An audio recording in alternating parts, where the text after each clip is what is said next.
नमस्कार, ମୁଁ କବିତା ସାହୁ ସରକାରୀ ଉଚ୍ଚ ପ୍ରାଥମିକ ବିଦ୍ୟାଳୟ ବାଙ୍କେର ସପ୍ତମ ଶ୍ରେଣୀର ଛାତ୍ରୀ ଅଟେ।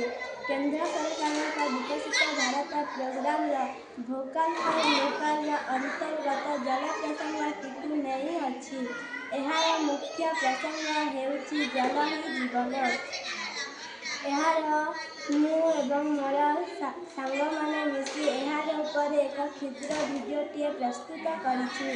ଜଳ ପୃଥିବୀରେ ଜୀବଜଗତ ପାଇଁ ଆବଶ୍ୟକ ଉପାଦାନ। ଜଳ ବିନା ଜୀବନ ଅସମ୍ଭବ। କିନ୍ତୁ ଆଜିକାଲି ଲୋକମାନେ ନିଜର ଅନ୍ୟାନ୍ୟ କାର୍ଯ୍ୟ ପାଇଁ ଜଳକୁ ନଷ୍ଟ କରୁଛନ୍ତି ଏବଂ ଜଳକୁ ପ୍ରଦୂଷଣ କରୁଛନ୍ତି। ଫଳରେ ପରିବେଶ ବିପର୍ଯ୍ୟୟ ତିଆରି ହେଉଛି। ଏହାର କାରଣଗୁଡ଼ିକ ହେଲା ପୋଖରୀ ହୁଡ଼ାରେ ମଳତ୍ୟାଗ କରିବା, ଗ୍ରାମାଞ୍ଚଳ ଓ ସହରାଞ୍ଚଳ ଜଳର ଅପବ୍ୟୟ କରିବା, ଟ୍ୟାପ୍ ପାଣିକୁ ଖୋଲା ରଖିବା, ଗ୍ରାମର ରାସ୍ତାରେ ପାଣି ଜମା ରହିବା, କଳକାରଖାନାର ଦୂଷିତ ଜଳ ଓ ପ୍ରଦୂଷିତ ଜଳ ପଦାର୍ଥ ବାହାରିବା ଇତ୍ୟାଦି।